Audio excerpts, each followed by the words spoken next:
Hmm.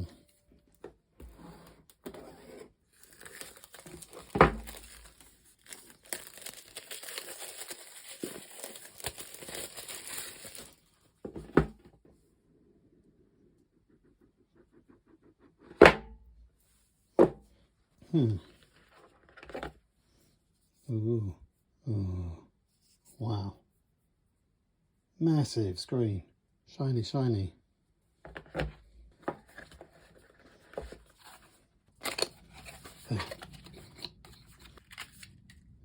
Cable. Ah. Pouch.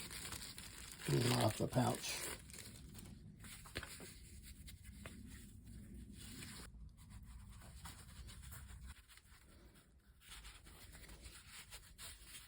Snow patch.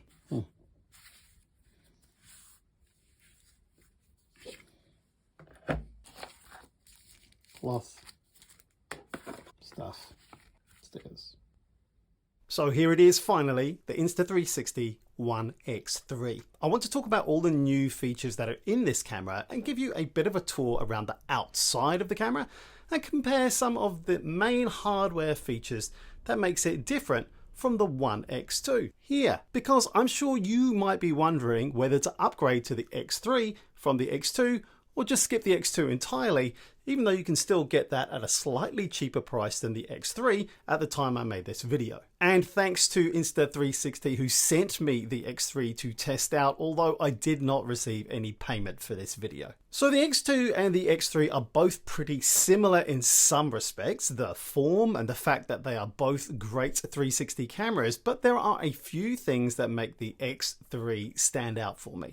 So if you're new to 360 cameras in general, shooting in 360 gives you the ability to film in every direction and then go through the reframe for your footage later. Or you can render in 360 virtual reality, but I'm not going to get into that here. Now, all this allows you to focus less on making sure you have the perfect shot every time you go out, because you can go into your computer or the app later. I tend to stick to the app, but you get slightly better quality on a computer. Whichever method you choose, you're then able to reframe and figure out exactly where you want the shot to be. And it also allows you to crop in different ways for the different social media platforms that you might be posting to. Now, although 360 lenses are super fragile and you can't even let them rest on a surface or scratch them at all, both the X3 and the X2 are marketed as action cameras, and to a certain extent, so long as you aren't being too rough with them, like squirming around on sand or crashing on rocks while climbing,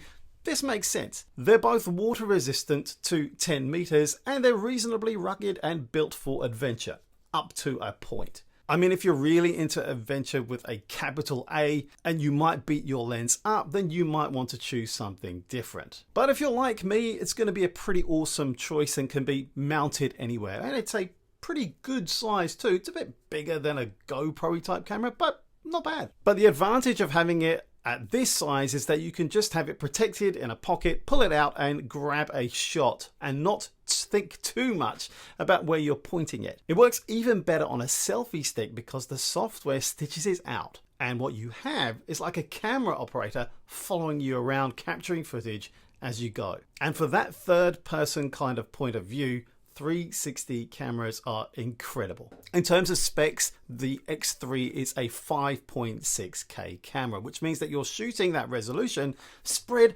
across the whole 360 sphere that the camera is inside. That allows you to crop in and reframe. And if you're not zooming in, that's going to render at around 1080p when seen on a flat screen. That's pretty standard for a consumer 360 camera these days, and Insta360 are pretty much the market leader when it comes to software and innovative developments that set their cameras apart. And I've seen them evolve since back when I got my first original One X camera and destroyed one lens when clambering over some rocks. I didn't put it away as I was trying to get from one shot location to another. Tough lesson learned. Now that 5.7K resolution is the same you get with the X2, so no development there. However, the X3 has half-inch sensors, and that's a little better than the X2. So theoretically, it should be a little better quality and a little better in low light too. But there is one big difference with the X3. This now captures in single lens mode in 4K.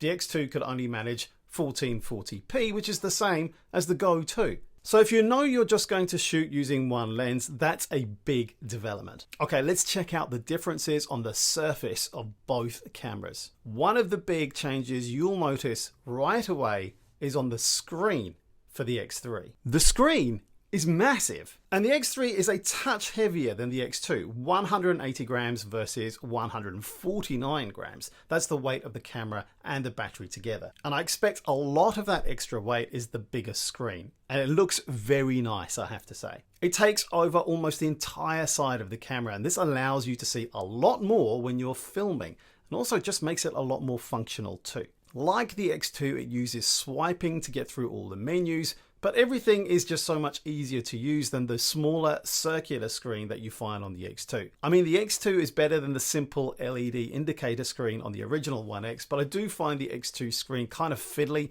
and sometimes a pain to use. It's kind of a little laggy too. But here's some cool developments that I'm kind of excited about because I like hardware solutions. Now there are some added buttons. So you have a record button and you have a mode switch right on the front near the screen. And on the side, you have a Q button, which reminds me of my Fujifilm cameras. Q stands for quick menu. Now, this changes all of your settings depending upon what type of activity you're doing. And you can customize a bunch of these menus, so it's going to make a huge difference, because if you want to go from photo to video mode, or you want to switch between different modes in video, it allows you to just quickly set up all your settings without having to go through and dial in each setting independently. That's if you're not just going to use all these modes on auto, but even then, this is a handy button function if the screen is something you can't use right then, like if you're wearing gloves and the screen can't respond or something like that. I like this Q button. It makes me happy. Okay, let's do a quick and dirty test short film with both these cameras shooting the same scene, and you can take a quick look at the footage yourself. I'll label them up so you know which is which.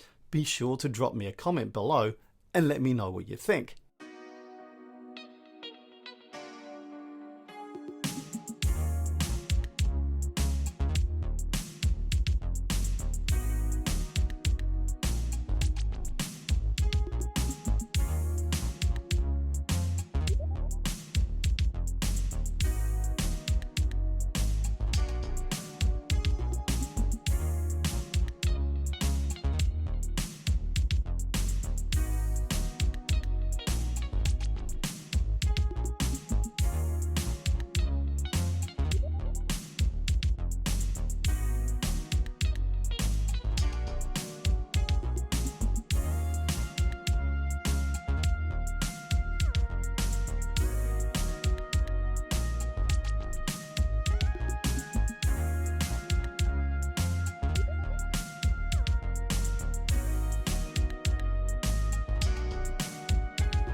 If you're looking for webcam mode like on the X2, then you won't find that on the X3, not according to the spec sheet on the Insta360 website anyway. Come back soon for my thoughts on the new stuff in the X3 like Me mode and Active HDR mode, and check out some test shots and audio comparisons too. With the X3, I hear there have been some exciting developments with audio, something that I've been hoping Insta360 would address for some time now. Because then this would actually be a viable vlogging camera without having to rig up an extra mic like like a Rode Wireless Go or something similar. So similar sizes for both the X3 and X2, with the X3 coming in at 20% heavier. And as far as the hardware setup is concerned, the X3 seems like a significant step up from the X2, with this extra large screen and Q button functionality, as well as that extra button functionality at the front. But should you upgrade if you already have an X2? It seems like a lot of money to shell out for what is essentially a bigger screen and some extra software modes. I'll let you know when I've analyzed the differences myself in more detail. Come back soon for more from me. Till then, thanks for watching. Come back again. I miss you already.